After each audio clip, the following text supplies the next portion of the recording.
Shalom Bapak Ibu Saudara, kembali lagi kita berjumpa pada hari ini, hari yang indah luar biasa, di mana saya, Pastor A.E. Nababan, meresponi pertanyaan-pertanyaan saudara-saudara seiman, baik itu via WA maupun grup-grup, di mana begitu banyaknya dari saudara-saudara yang bertanya tentang dua hal. Yang pertama, benarkah tanggal 29 Mei akan berakhir COVID-19? Dan kedua, pertanyaan tentang benarkah bahwa yang menyampaikan itu adalah hamba Tuhan CP?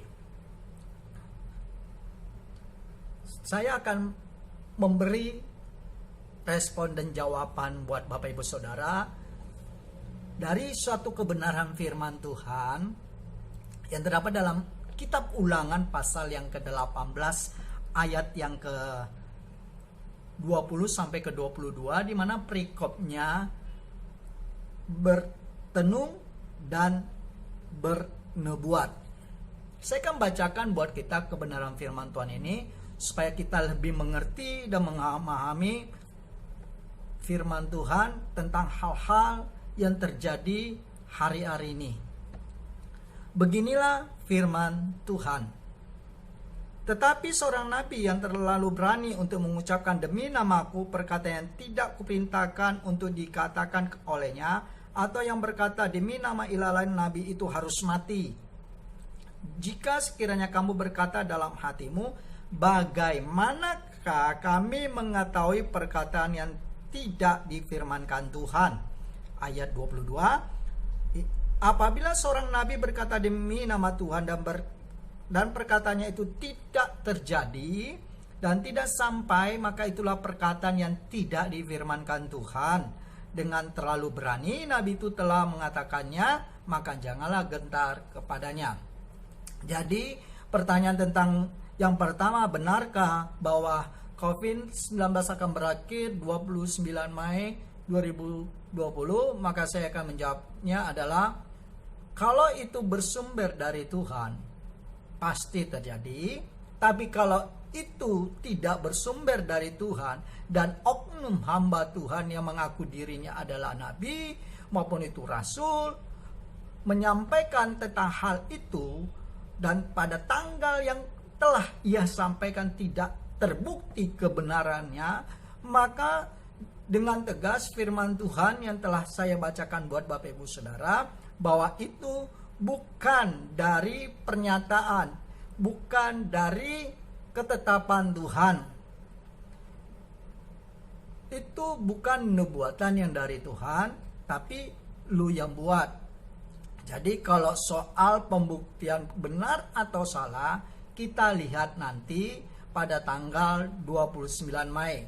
Tetapi kalau saya secara pribadi katakan begini, jangankan tanggal 29 Mei, esok bila perlu COVID-19 berakhir supaya kondisi ekonomi kembali membaik, di mana orang-orang bisa beraktivitas. Dan yang kedua, pertanyaan tentang benarkah itu yang disampaikan oleh pernyataan hamba Tuhan CP tentang COVID-19 tanggal 29 Mei itu. Saya akan menyampaikan kutipan dari apa yang disampaikan hamba Tuhan ini,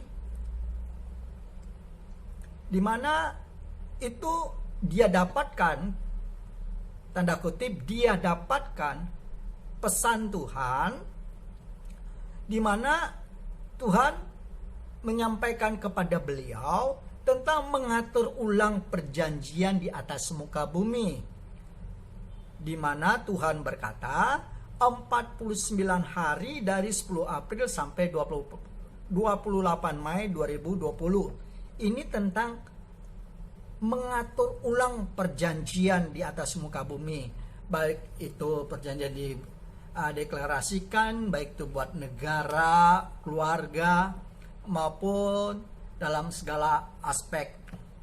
Jadi benarkah hamba Tuhan ini yang menyampaikan 29 Mei? Maka saya katakan dari kutipan yang telah saya bacakan tadi buat kita semua, bahwa hamba Tuhan ini menyampaikan tentang mengatur ulang perjanjian di atas muka bumi. Jadi ini dua pertanyaan yang banyak dipertanyakan oleh saudara-saudara kepada saya pribadi, maka saya sudah menjawab. Jadi itu tentang hal yang telah saya sampaikan. Tapi saya hanya mengimbau buat kita saudara-saudara seiman, biarlah kita cerdas di dalam Tuhan, di mana setiap hidup kita selalu membaca firman Tuhan, sehingga setiap kita bisa membedakan mana yang benar, mana yang salah, karena kita harus kembali ke dasar, ke basic, yaitu firman Tuhan. Kalau tidak sesuai dengan firman Tuhan, jangan ditelan bulat-bulat, karena setiap nubuatan harus diuji kebenarannya. Pertama, apakah itu sesuai dengan firman Tuhan, dan yang kedua, apakah itu terbukti sesuai dengan apa yang disampaikan. Sama seperti firman Tuhan katakan tadi di ayat 21, bagaimana kita mengetahui bahwa itu adalah pernyataan Tuhan, Tuhan yang memakai beliau untuk menyampaikan pesan Tuhan. Itu di ayat 22 dikatakan, apa yang disampaikan itu terjadi, maka itu dari Tuhan. Kalau tidak terjadi, itu bukan dari Tuhan. Maka di ayat 20 katakan, maka nabi tersebut, hamba Tuhan tersebut terlalu berani mengatasnamakan Tuhan.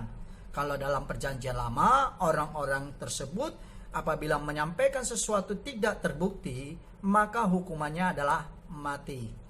Oleh karena itu, cintai firman Tuhan, baca firman Tuhan setiap waktu.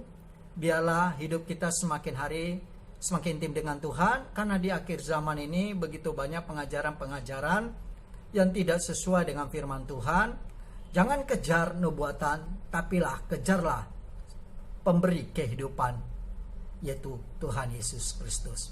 Shalom, Tuhan Yesus memberkati kita semua. Biarlah setiap Bapak Ibu Saudara dalam kondisi sehat dan perlindungan Tuhan.